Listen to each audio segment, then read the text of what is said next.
Hello and welcome to Talkin' Baseball. Vladdy, think he's staying in Toronto for $500 million. Also, a lot of good ball played this weekend. Which dark horses are we into? Let's talk ball. Let's talk horses. Scooble. Kyron Paris. You love him. You love him. Hello and welcome to Talkin' Baseball, presented to you by SeatGeek. I am Jake Storielli.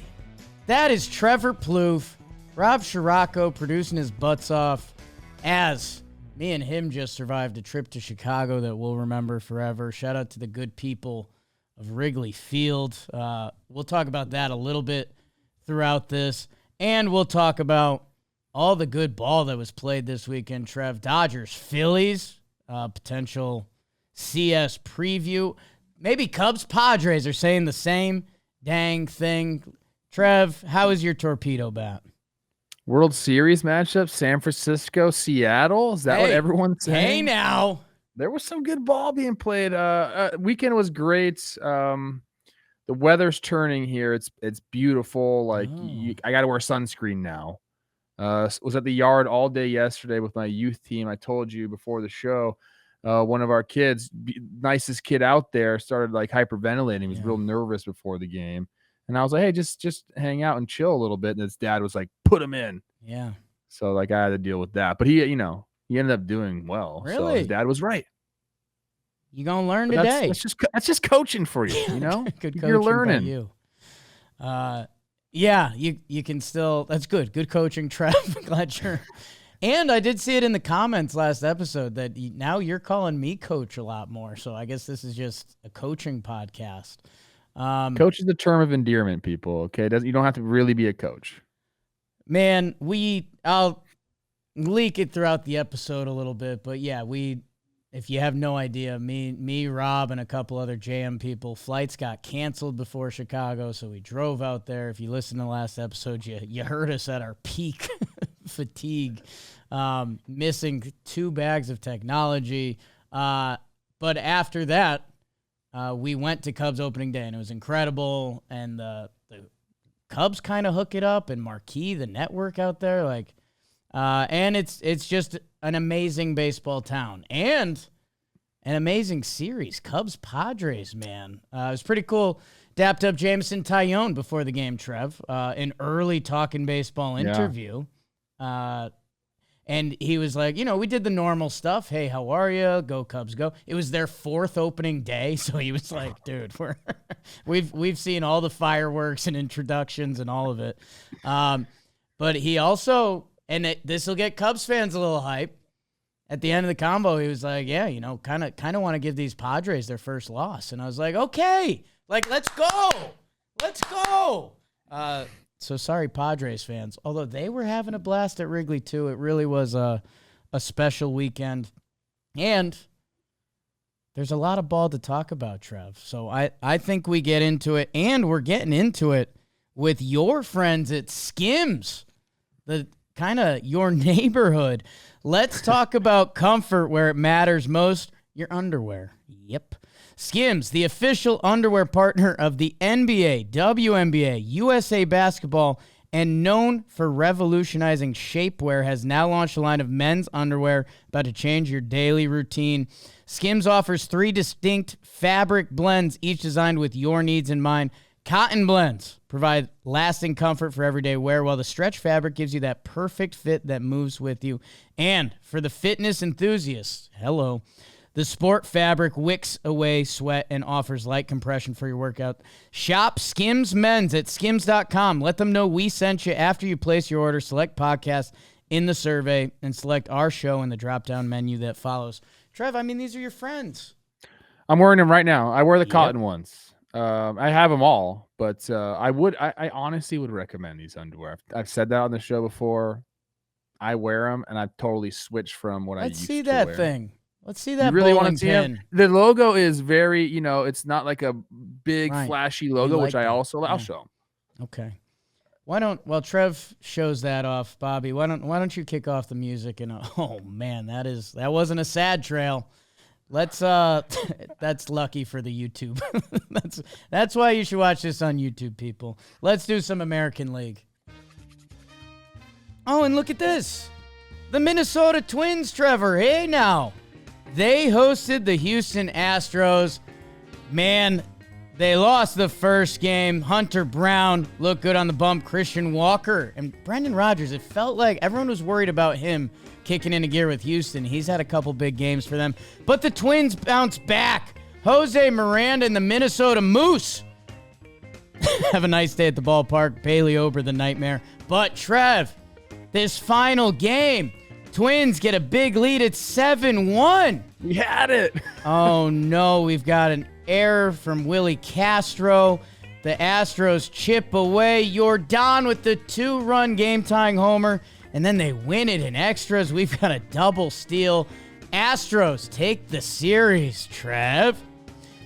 The Kansas City Royals and the Baltimore Orioles, they teed it up for 3. And the Royals, they took the bread games. You needed more than 2 runs to win this. And, man, Seth Lugo back on his BS. 6 innings, 1 earned run. Sugano and Waka. How about Sugano out-pitching Michael Waka? Orioles, they win that middle game.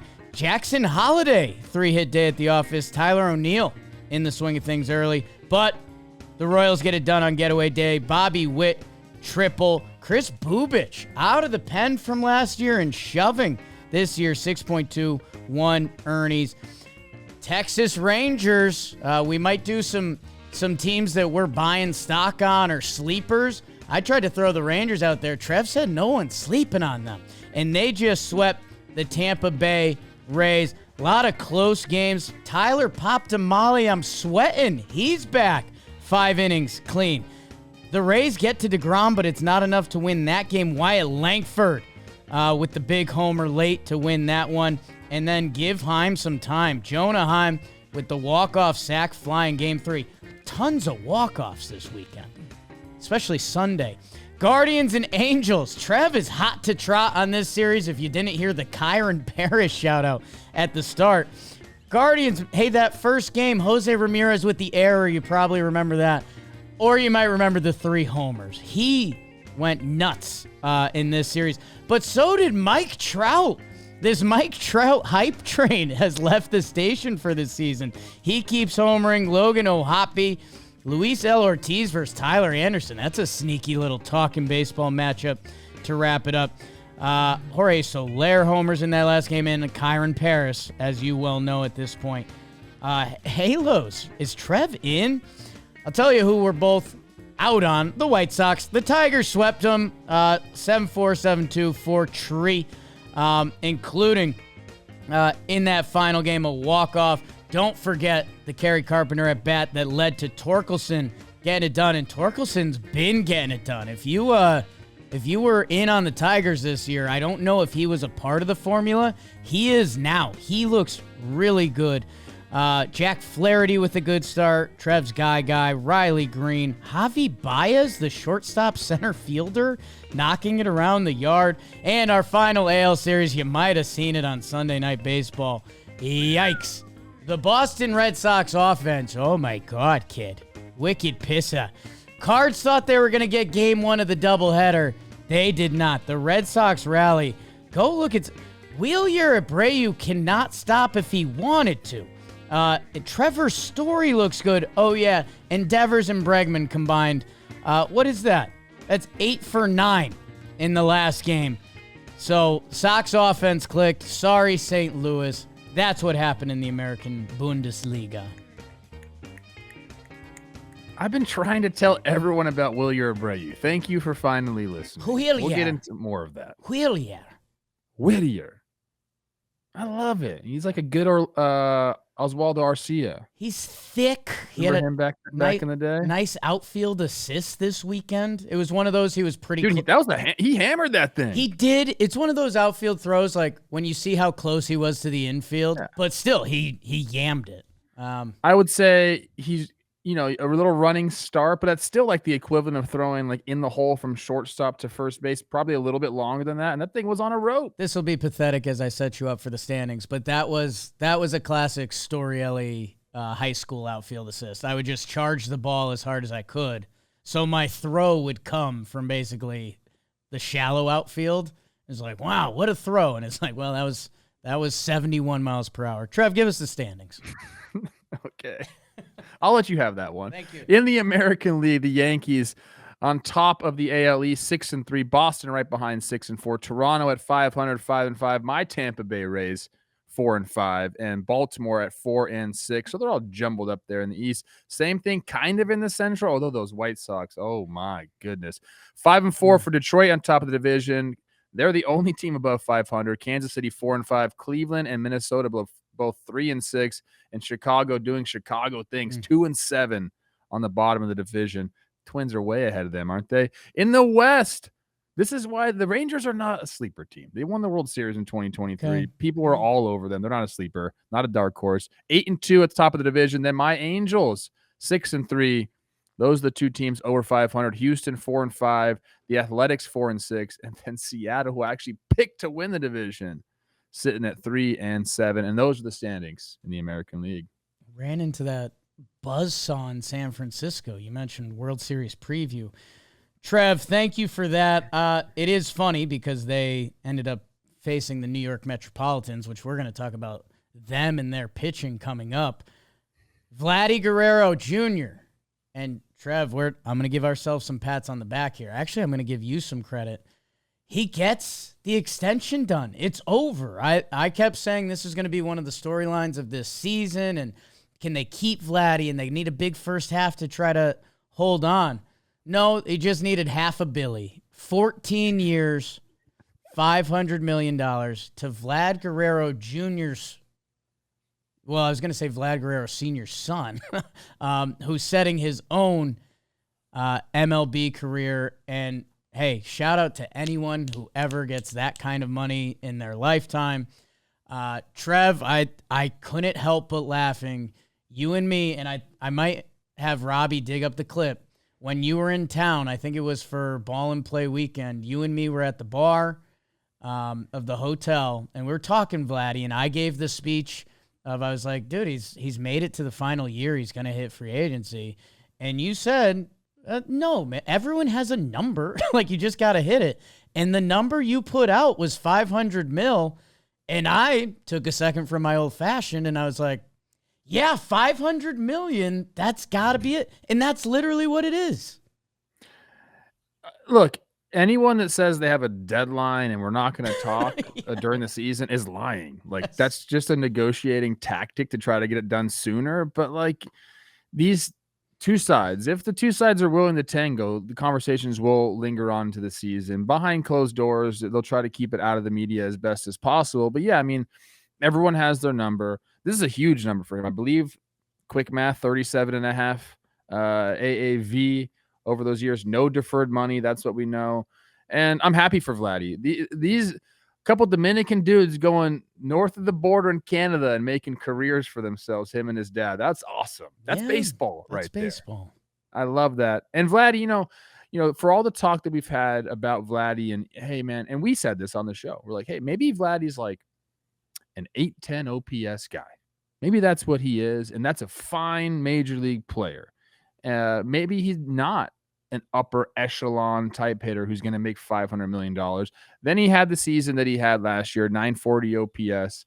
But really, when you look at the underlying stats and metrics, and I'm sure obviously the Blue Jays understand this better than anybody, Vladdy's been an absolute masher. He's been an absolute masher. Jake, from 2021 on, the expected WOBA, 99th percentile, 86th percentile in his bad year in 2022, 94th, 98th in 23 and 24. You can go down the line. All of his expected numbers, his exit velocity, the barrel percentage. I mean, it's just all blood red on the baseball savant. So he's been hitting the ball hard. He's been a fearsome hitter. Feared hitter for quite some time. Even when he was hitting the ball on the ground and the numbers didn't look great, he was still, again, making quality contact, having quality plate appearances, and that's what they expect to continue over the life of this contract. I mean, look, he's a hitter.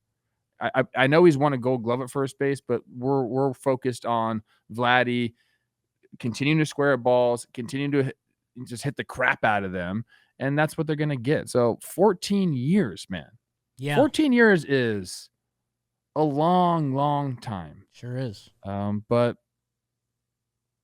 I guess that's what they had to do to keep him there. And now you're happy for Vladdy. What does that mean for the Blue Jays?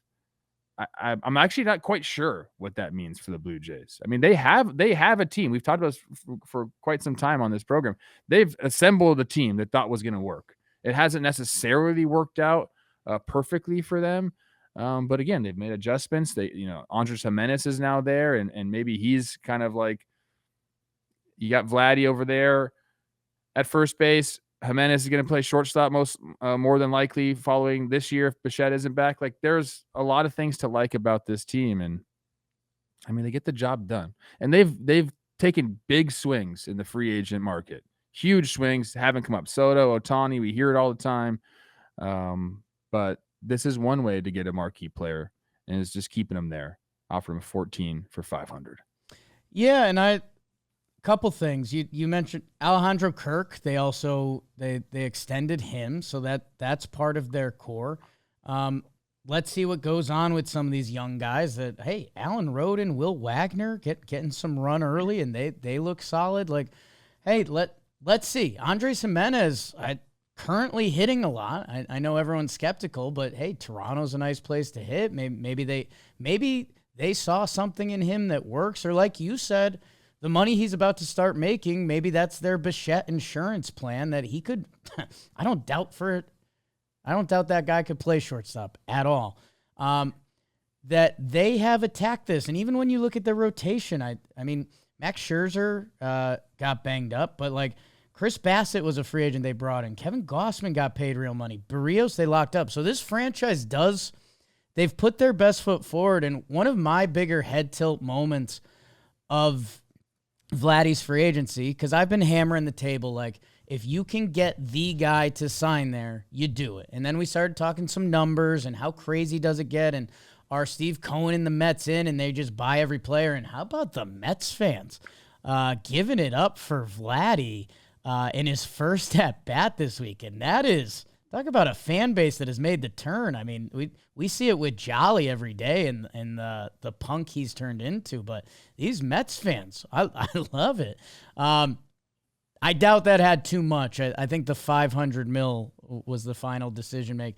But Blue Jay fans, I put out a tweet and I was like, blah, blah, blah, the money, this, that, and the other. And they were like, they said, so you're telling us we're going to come up short on Shohei and we're going to offer him $800 million, and we're going to come up on short on Soto and these big free agencies. He's like, but our guy who's about to have a big free agency, that's the one we should be hesitant about?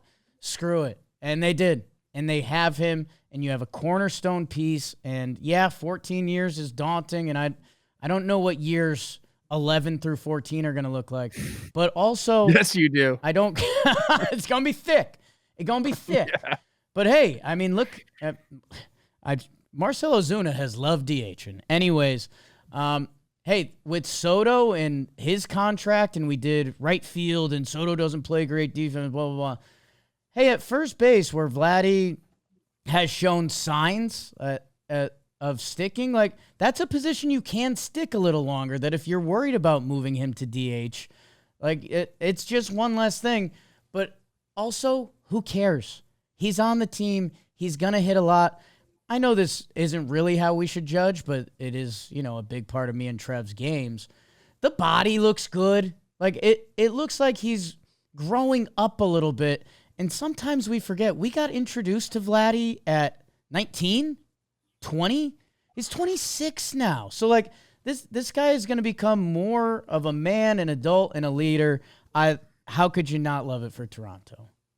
He'll end up $570 million in his career. This contract will run through his age 41 season. I'm imagining boats and yachts. That's like his thing. Don't know. Right. But I'm just imagining that. I don't know why. Like in his basement or like Well, they big wouldn't be in his purchases? basement, but because they're gonna be too big for Well, a that's what I basement. didn't know if it was like in the glass bottles or something. Maybe No, that'd be a no, nice no. Like a spin. real one. Okay.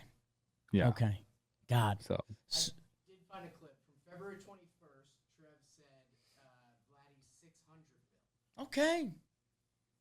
okay. Well, that's I mean true. that would have got the job done too. Vladdy, they sent that clip over to the Blue Jays, meet in the middle. Real quick, Sure. and we'll move on to something different. Snaps for Vladdy, obviously. Is there a Hall of Fame path for him? Yes, dude. He's 26 and he has 21 career WAR. Like, I think that's the bizarre thing where his measuring stick went up here. And, dude, we all know who his father is. If you're listening to this program, you know his dad is a Hall of Fame baseball player, that the expectation has always been a little shook by that and his 2021 season, that a 25-year-old Vladdy ran that back, and he might do that for the next 7 years. And if he does, yes, you're looking at a Hall of Fame baseball player. 160 career homers. That's got to be his path, right? So you're talking, you need another 340 over 14 years or 15 years, I guess. Hey, That's if 20 a year. if he 22 a year. gets a little more backspin on the ball, I don't know how the defensive metrics are going to grade out. Like I know Let's you're go, Vladdy. Get to the HOF, baby. right. I mean, hey, Paul Goldschmidt seems like he's going into the Hall, and he's probably going to land around 400 homers. So I don't know. I think some of those old baseball numbers, if you got this year in, now that we have WAR, and I mean, honestly, the big thing is that Vladdy probably needs, if you get that MVP season, that really jumps off the board these days. I think 500 homers is the path for him. I don't know about the WAR, and I don't know about the MVP season, but 500 homers will do it. And he's just got to continue to hit and stay healthy. Speaking of hit, okay, I think I need to start this segment because I know you're always hesitant to talk Yanks. Another big thing that's happening let's in hear the it. American League is the Yankees absolutely going off. And this was one thing that I questioned. I think most people questioned with this Yankees team was, hey, you got Judge. Who else you got? Kind of a bunch of guys with question marks throughout the lineup. And that was a fair assessment.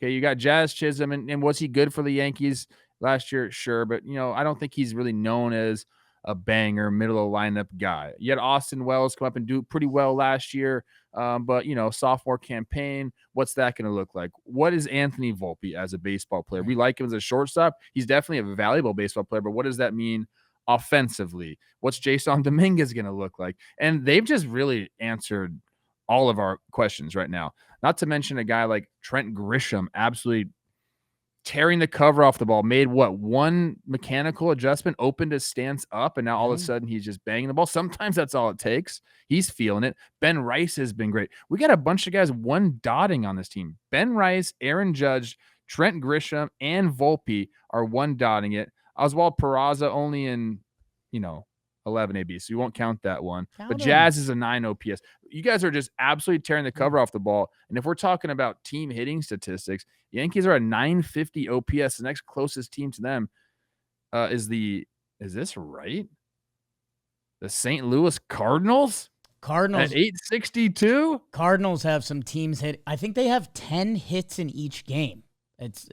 They're setting records. They're hitting 301 as a team, but the Yankees are absolutely they're slugging the ball. They have the most homers in baseball now, even more than the Dodgers, who have played more games than them. 25 homers in 9 games.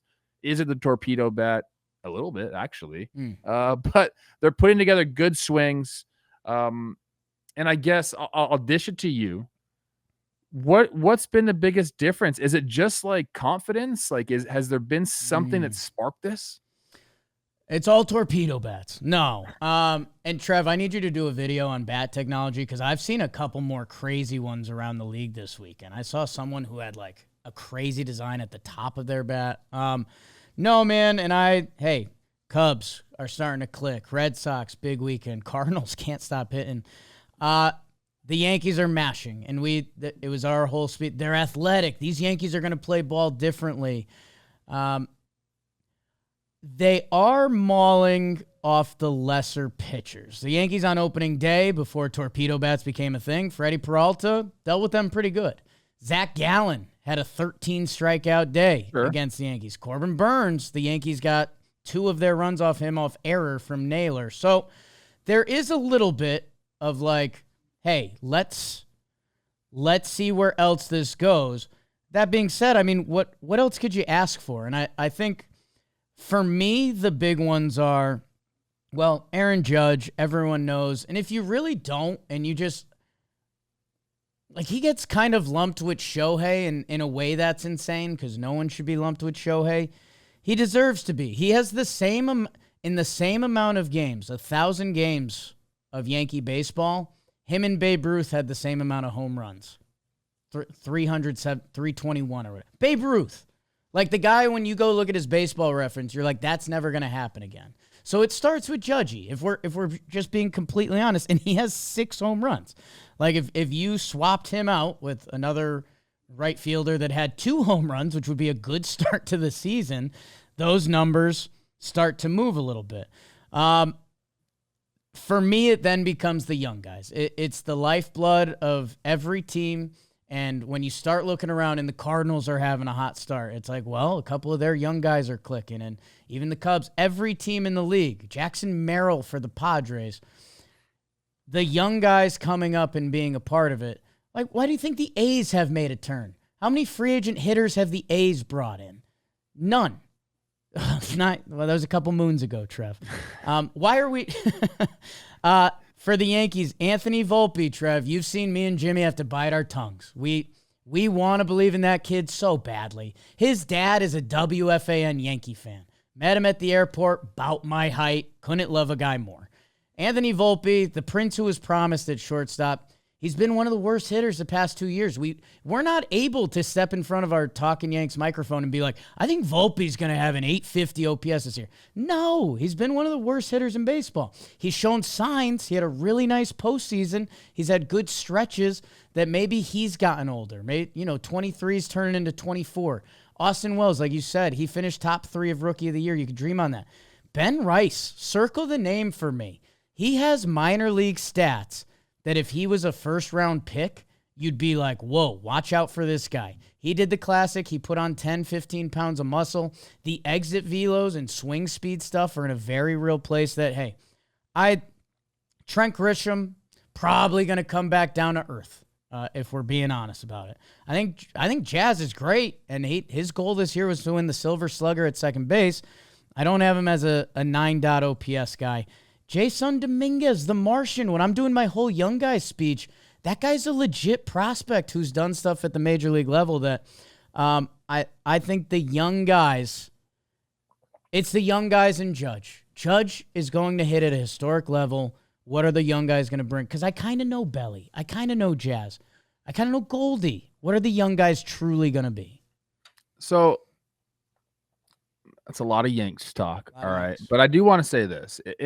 As an outsider looking in, not a Yankee hater, not a Yankee fan, just a baseball fan. I think when you get young guys like that performing, it has to be sparked by them feeling comfortable. And I don't think Jazz is a young guy, but I do feel like he's still trying to prove himself, and he may be the leader of the young guys, or like he does whatever he wants. Right. Like, he acts like he's got 15 years in, and him doing that lets those other guys kind of like feel comfortable. Like, I think a lot of the attention is on Jazz and Judge, and he's, I don't know, there's something about him and his personality that I think lets these young guys feel almost more at ease. Like, that's just an outsider looking in. You tell me if I'm wrong. I don't know. Trev,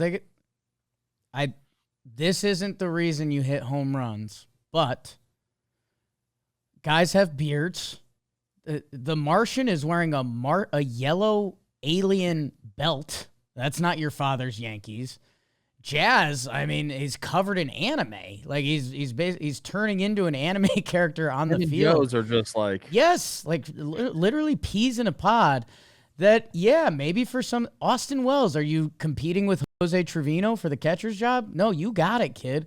Volpe year 3. I've seen the chain come out after a big double or two. Like, I think there's some comfort stuff there that, yeah, sure. I think it's the way he talks. I'm going to win the Silver Slugger.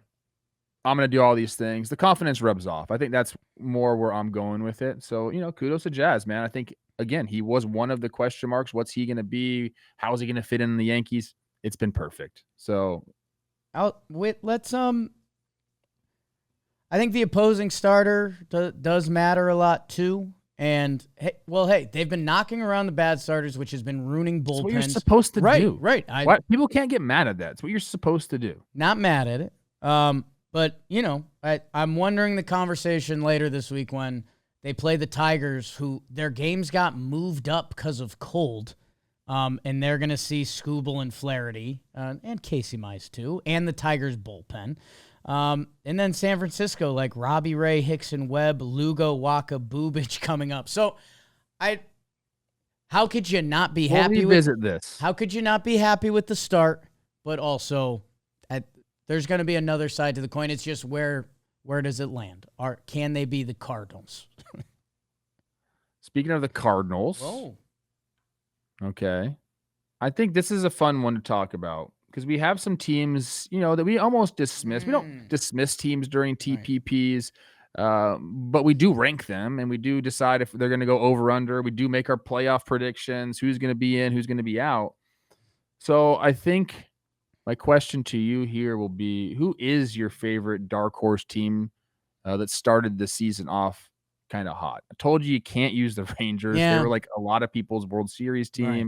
So they're not involved. I picked them in the World Series. I have one that's a deep cut.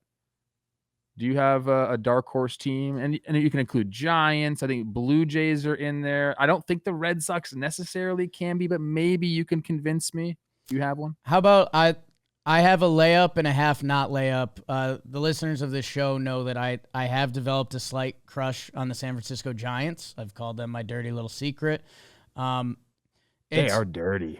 Right. And that division is brutal, but like Elliot Ramos is going, Matt Chapman, Jung-Hoo Lee.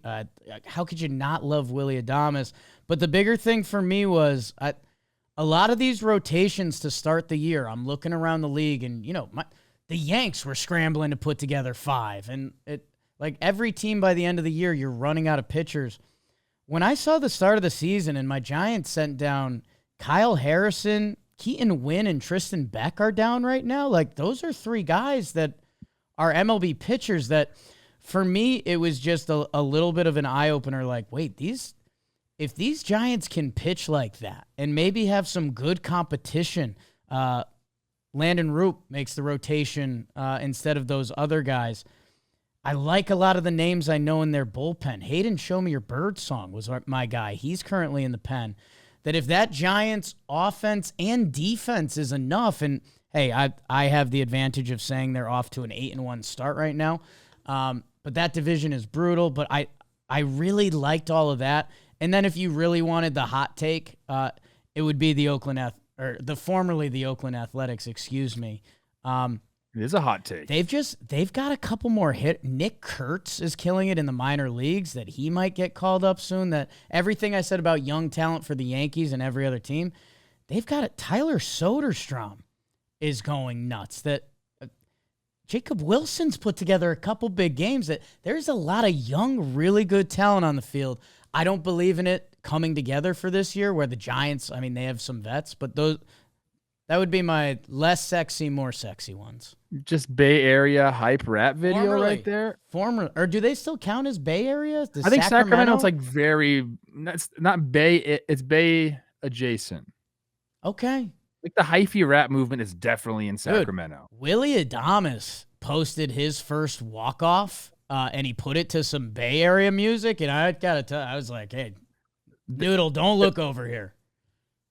There's probably nothing more like fun and electric than Bay Area rap. When it hits, there's nothing you can do. It's like hilarious. Go listen to them. If you don't know who Mac Dre is, please go browse the catalog. It's phenomenal. There's a bunch of great artists. I like it. I like San Francisco. I think that they they're like a veteran, like solid ball club who can win games in a bunch of different ways. I didn't know Tyler Fitzgerald was that fast. Is he that fast? He came home on that Willie Adames single.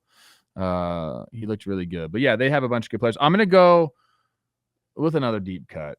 And I'm going to stay out west. Is this just a West Coast It's a West Coast bro? pod. I'm going to go with my Angels. 3 series wins for them. Sitting at 6-3 right now behind the Rangers. But look, if you're an Angels fan, I think you went into this season with trepidation. You were just like, all right, is this going to be just another year like we've suffered? I think it was 99 losses last year, I believe. Let me check that real quick. Big 63 and 99. So, look, it just hasn't been great. There's been some fluctuation in the roster.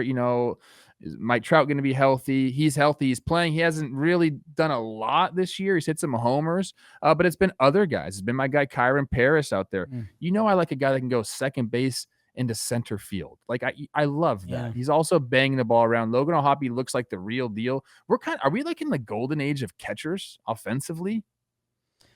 If we're talking about Austin Wells, we're talking about Wilson Contreras, we're talking about Will Smith, we're talking about Cal Raleigh, Adley Rushman, like O'Hoppe's joining this crew. Yeah.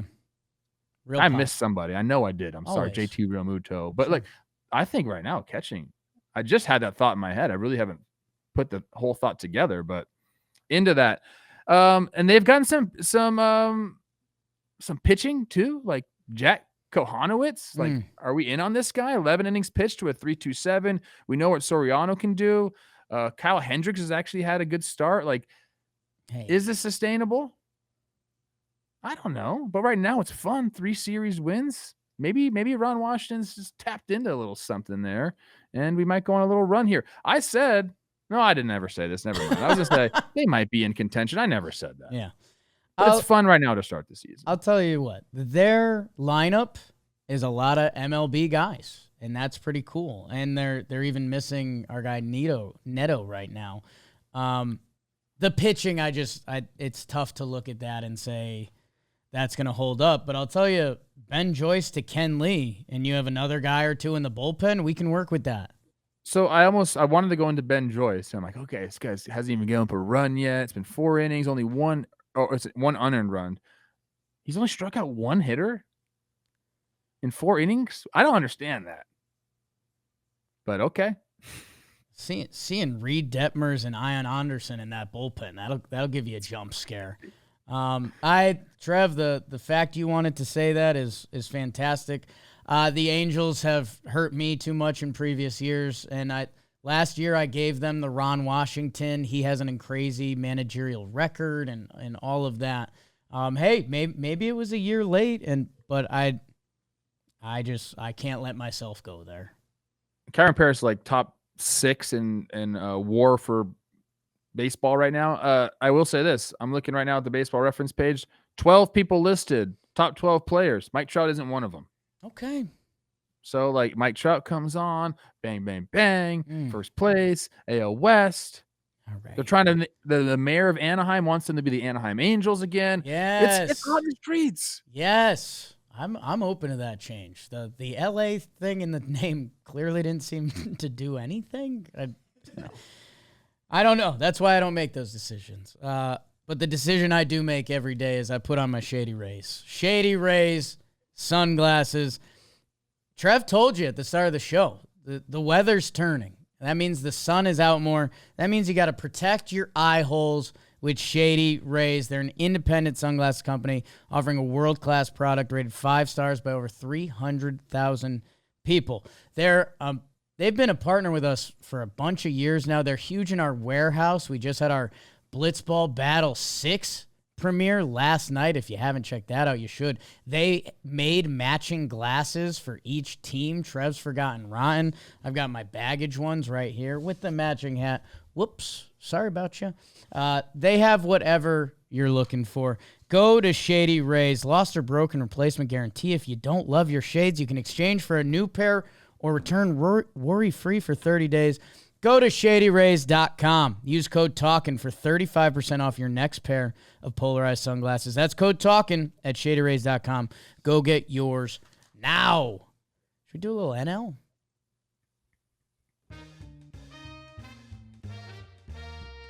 How about we head out to beautiful Milwaukee? Don't you know they hosted the Reds for a 4-gamer, and hey, they took 3 out of 4 from Cincinnati. Nasty Nestor, what a bounce back start. Unfortunately, he has to head to the IL after his 6-inning 1-hit performance. Tyler Anderson follows it up, 5.2 shut piece to help the Brewers get a 3-2 win. Reds, they put up a crooked number 11. Friedel, Trevino, Lux, Encarnacion, Strand.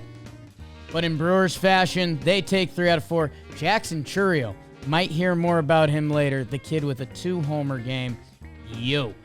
Arizona and the Nationals teed it up for 3. D-backs, they win the first game. Feeling fought. You guys can use that. Corbin Carroll, 2 homers. Perdomo, 3 hits. But how about a little natitude? They win 2 one-run games. Look at our friend Trevor Williams back on the bump. And Mitchell Parker with a really good start to get the season going for them. Anyone else I need to shout out? James Wood is big. Alex Call. There's puns to be made there. Padres and Cubs, man. I know because I was there.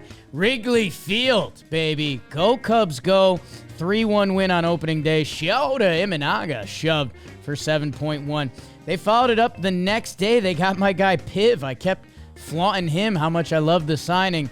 Well, how about the Matthew Boyd signing? 6 innings. Clean. A crazy game on the final day. Padres come back. They were down big. A crazy first inning. Cubs were up 7-3, and they come all the way back. Tough error by the Cubbies late. Padres salvage one. Blue Jays. Hey, you signed Vladdy. Don't listen to the rest of this, because the Mets can sure pitch. They shut them out in game 1. Tyler McGill. How about the McGill bros? Should we talk about them more? Chris Bassett pitched great, but the Mets come back late. Lindor, walk-off sac fly. And Pete, man, he is just driving people in. I think Trev might have had a bet on that before the season. These Mets, they're pitching a lot. We're going to talk about it. The A's and the Rockies, some fun. We got snow on the field. The A's come back. They win in 11 innings. Jacob Wilson with a homer in that game. He's got a couple this series. Shea Bangeliers, you bet. Shout out to Ryan Rucco. Women's basketball hot in the streets. Let's go Huskies. Rockies, they salvage the final day. Chase Dollander makes his debut. Tennessee, tough place to pitch, but the Rockies put up 12. Doyle, Tovar, Chris Bryant with a couple nice swings. Jake, show me your bird. You heard about my Yanks. They took 2 out of 3 from the Pirates. Actually, the Pirates, they win in extras that final game. Trent Grisham all over the place. Tommy Pham with the walk-off. How do you like that?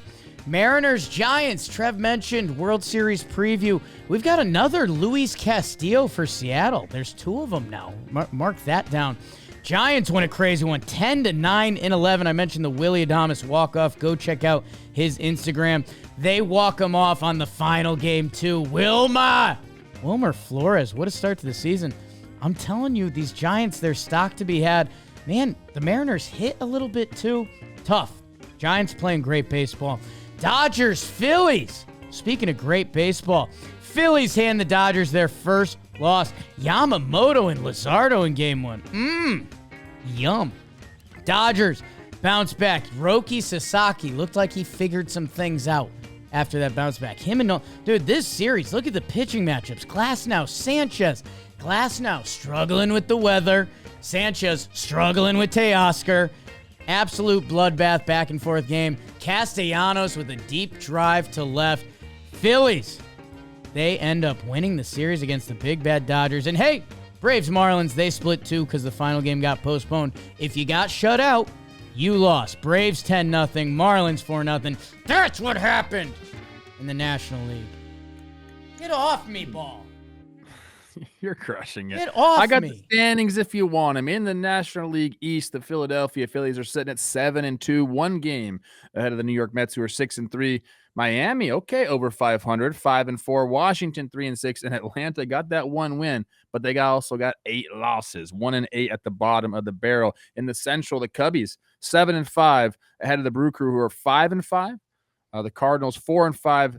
Cincinnati and Pittsburgh both sitting at 3 and 7 on the bottom of that division. And then in the West, is it the Dodgers? No. The San Francisco Giants are in first place in the West, sitting at 8 and 1. The Dodgers 9 and 2. The Padres 8 and 2. Your Snakes 5 and 5, sitting at 500, and then Colorado sitting at 2 and 7. And those are the standings in the National League.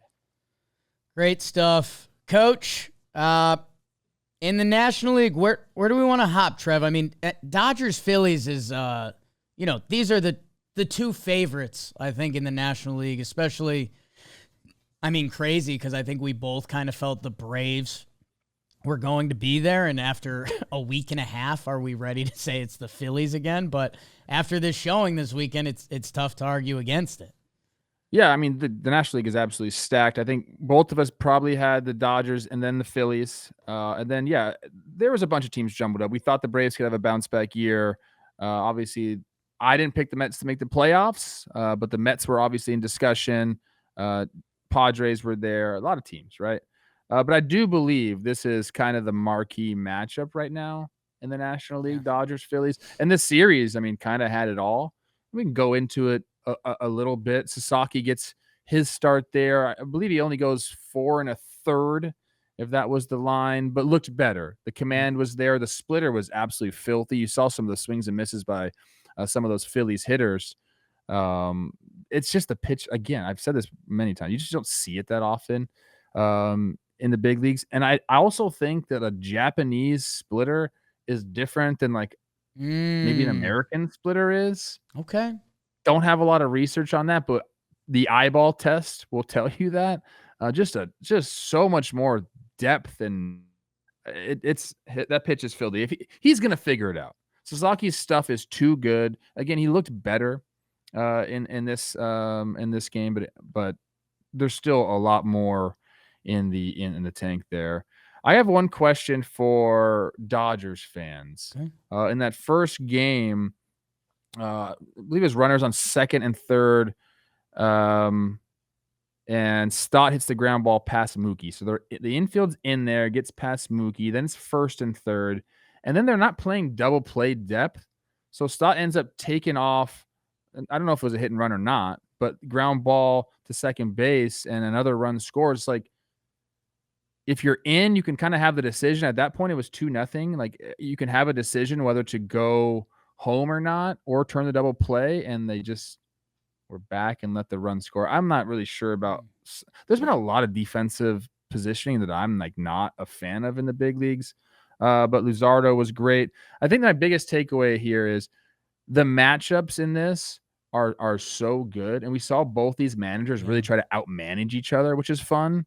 Like, Treinen was coming in early. We saw Jordan Romano get a save, then also come in like the fifth inning of one game early. It was just all about lanes and matchups. And I do think with the lefties in the Philly pen, it can kind of create some matchup problems for the Dodgers. Okay.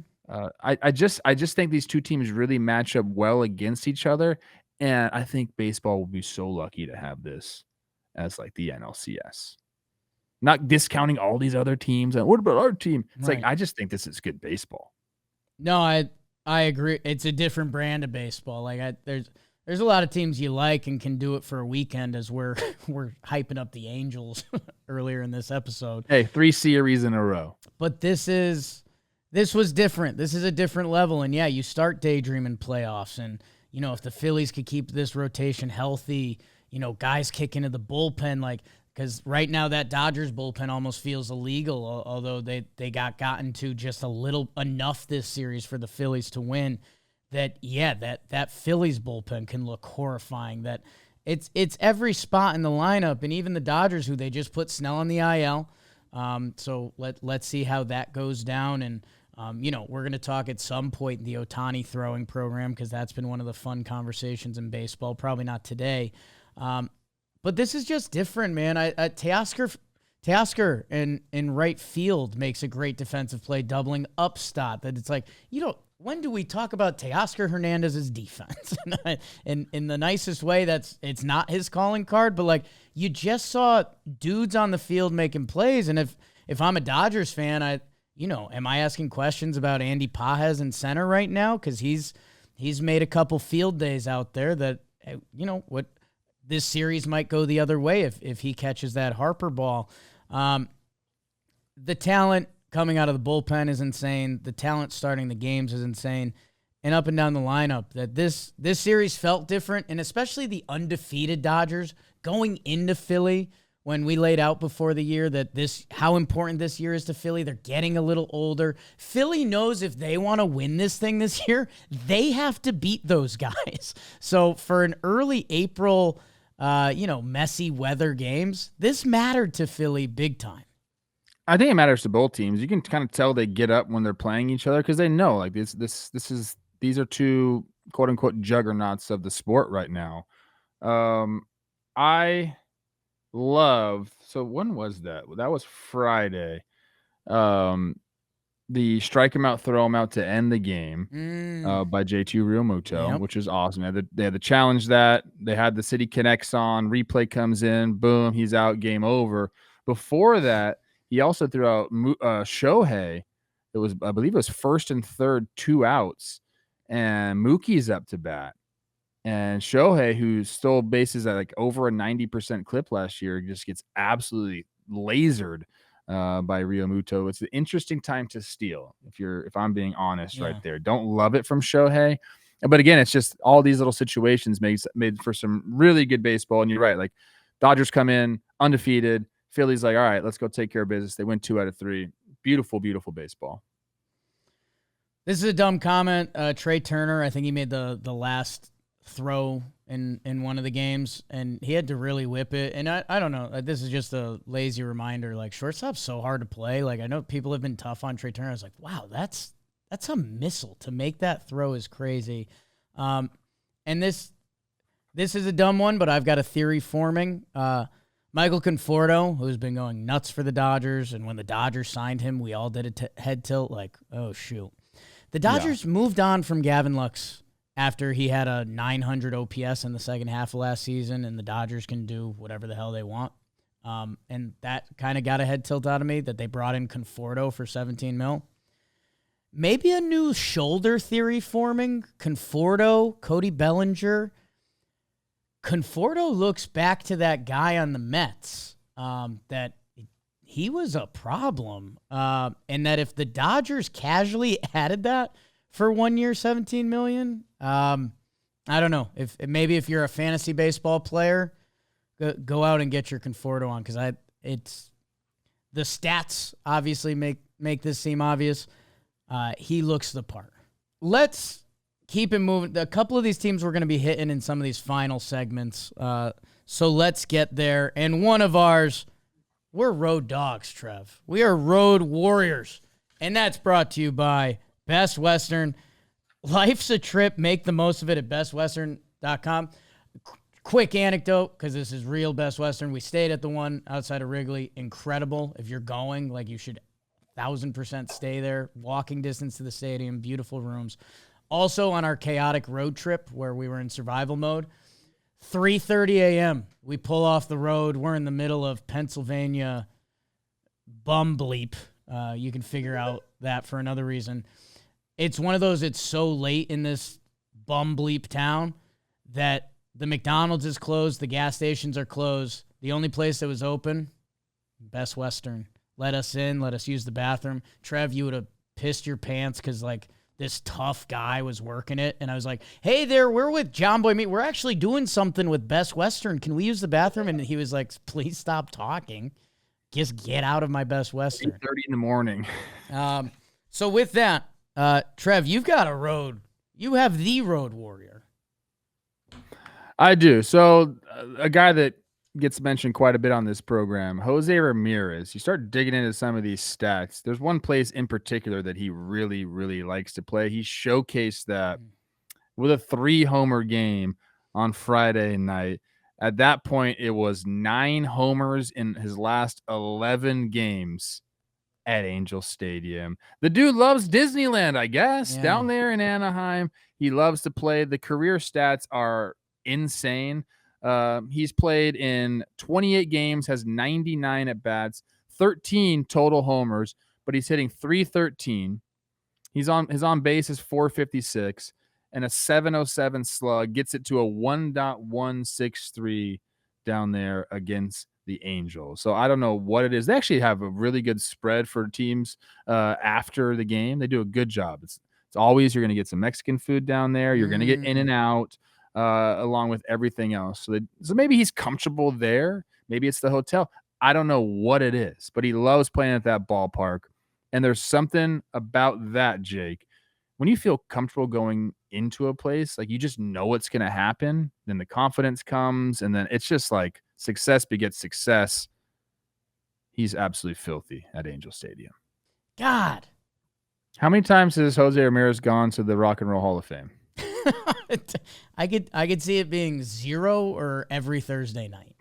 That's what I was thinking. It's an extreme. It's one way or the other.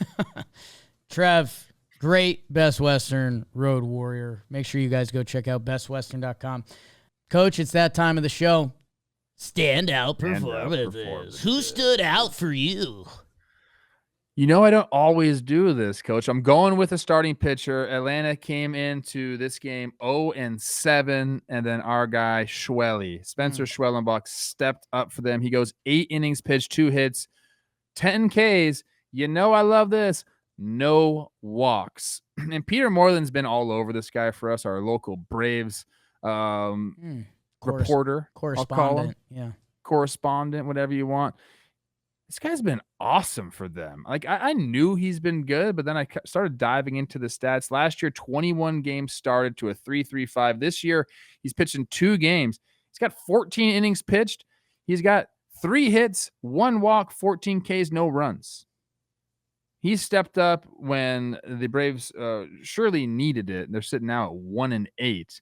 But to go out and give that type of performance, look, I know it was against the Marlins. Doesn't matter. He's been doing it his entire big league career. So far. So I wanted to give him a shout out because it's not easy. I mean, you want to be that guy that gets the job done, and he was that guy. So shout out our guy Schwelly. Keep doing your thing, man. He's people in Atlanta rave about him. Do you like a .286 whip? Is that good? I do like that. I like any kind of whip. Trev, I'm jumping over. You mentioned the old dogs, the young dogs. Brew Crew Red Series, that final day to either split a 4-gamer or win 3 out of 4. And Jackson Chourio has a 2-homer game, couple nice defensive plays. And, man, we kind of got obsessed with Jackson Merrill. Everyone did. And Chourio, I realize there's some of the metrics, they lean Merrill and how steady Eddie he was, and he's getting compared to Freddie and what an athlete and all this. Hey, I know Chourio, there's, okay, whatever. In the second half last year, just a reminder, it clearly looked like the light bulb went on. He was 310, 363 with a 914 OPS in the second half last year, which outplayed Jackson Merrill. He also struggled versus lefties last year. Jackson Chourio in 176 plate appearances, 696 OPS versus lefties, which meant 833 against righties, which you prefer. But for the righty hitting Chourio, you'd assume there'd be some growth there early on versus lefties. 2 homers, a 1.150 OPS. That I don't know, for some reason, this guy with the 2 other Jacksons kind of got overlooked at first. And now after his massive second half and maybe the Brewers getting knocked out of the postseason, somehow feels like he's getting overlooked again. That 2-homer game puts his numbers to the start of the season in the right place. No walks yet, so I'd like to see one of those if I'm a Brewers fan. But 21 years old. He's 21 years old. I'll never forget Christian Yelich sitting me down and telling me this guy's supposed to be the best player we've ever seen. A little facetiously, if we're being honest. Right. But that doesn't get said about players all the time. Right. So when you hear it, you're like, all right, let me check this guy out. And yes, obviously the second half of last year was awesome. He is a player and he's going to be a mainstay. And this is why the Brewers are who the Brewers are, man. Like being able to develop like this, sign like this, scout like this. It's awesome. How good his contract extension is going to look pretty good as all these young guys are getting money.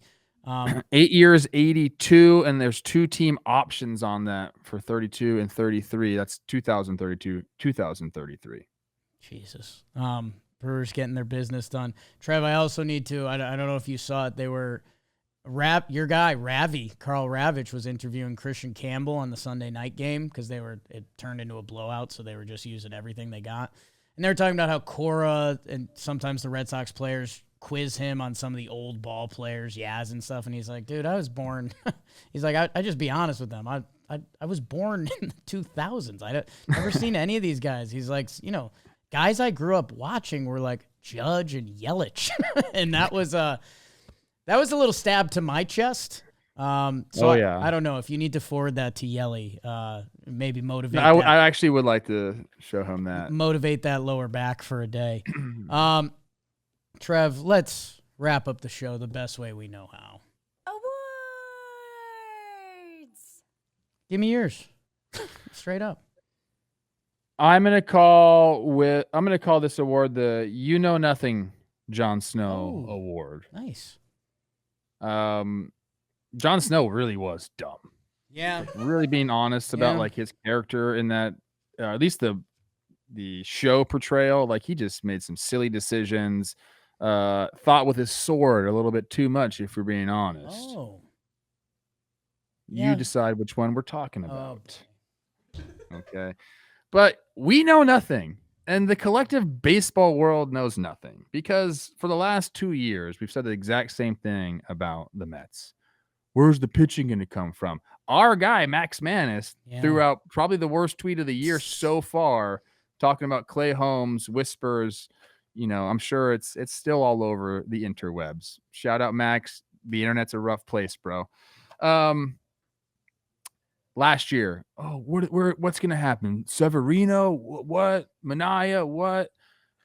They had great starting pitching all last year. Quintana was doing it. Like they just figured it out. And like, okay, that's a 1-year thing. It's not going to happen again this year. Who are their starters this year? Manaya's already hurt. Montas is already hurt. Oh, Peterson, McGill, Canning, and Holmes. Yes, Sango will be fine. But the question marks were there again. And honestly, like I had the same exact question mark. I did not have them in the playoffs basically because of that. Okay, but I know nothing. All right. Me and Jon Snow. Great job, Trev. Great job. Let's go Mets. The last and final award of this show is brought to you by the DraftKings Sportsbook. Right now, people, the weather's warming up. It's baseball season. There's one college basketball game tonight, and then that's over. And it's like baseball every night. And you're probably already doing that.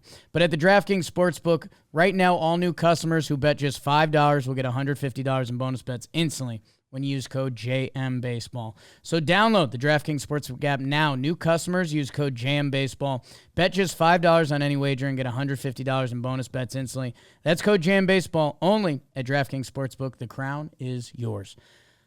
Trev, my final award, it's a theory I'm brewing on. So if there's people that want to add to the theory or take away from the theory, let me know. I think I'm going to do a Wake and Jake episode about it. I'm giving out the Protective Friend Award. Trev, I'm not a lot of things, but I'm loyal. My buddy said, let's do a Yankees podcast. It's turned into whatever this is. Trev, you told me to drive to LA. I'd fly there. I don't know why you tell me to drive, but I'd get out there. Drive to LA. I'm giving out the Protective Friend Award. Because, Trev, I know you guys are buddies now, but I'll just always hold it against Matt Chapman for staking your job. That's just never going to sit right with me. I'm just a pit bull, bro. Besides that, lame joke and setup, I mentioned I like the Giants. I've told you guys how much I like baseball, and it's probably too much right now, but I was going through, okay, do I really believe in the Giants? Like, I'm giving myself that speech. If I'm going to talk in front of the microphone, like, I want to believe in it. I'm not going to ever BS people or, get the Stephen A. notes and just start talking. Like, that's respect to Stephen A., hardest working man in sports next to John Boy. But, like, I want to no ball, or believe in what I'm saying. If I'm going to believe in my Giants, I need Matt Chapman to be a guy. And last year he was. Like, he had a 7-WAR season. This guy has finished up there in MVP voting. Trev, you've said on this show, if Matt Chapman has his best complete season, he will win the MVP. There's a little Shohei asterisk there now and some of that stuff. But the point you said that with confidence and not protecting one of your guys, like a guy you believe, like you've seen the skill set, you've seen the power, you've seen the defensive ability. I started going into a Jakey wormhole where I wanted to go through the recent World Series winners and just seeing, we've landed in this weird spot with free agency where some of these teams aren't paying for the big guys and you need a good team and collective war and yada, yada, yada. Every team, and this might seem obvious to people, pretty much every team has a guy that finishes top 3 in the regular season MVP. So regular season in baseball, which doesn't matter as much, blah, blah, blah. Dodgers, Shohei. Next question. Texas Rangers, Simeon and Seager that year, both were top 3.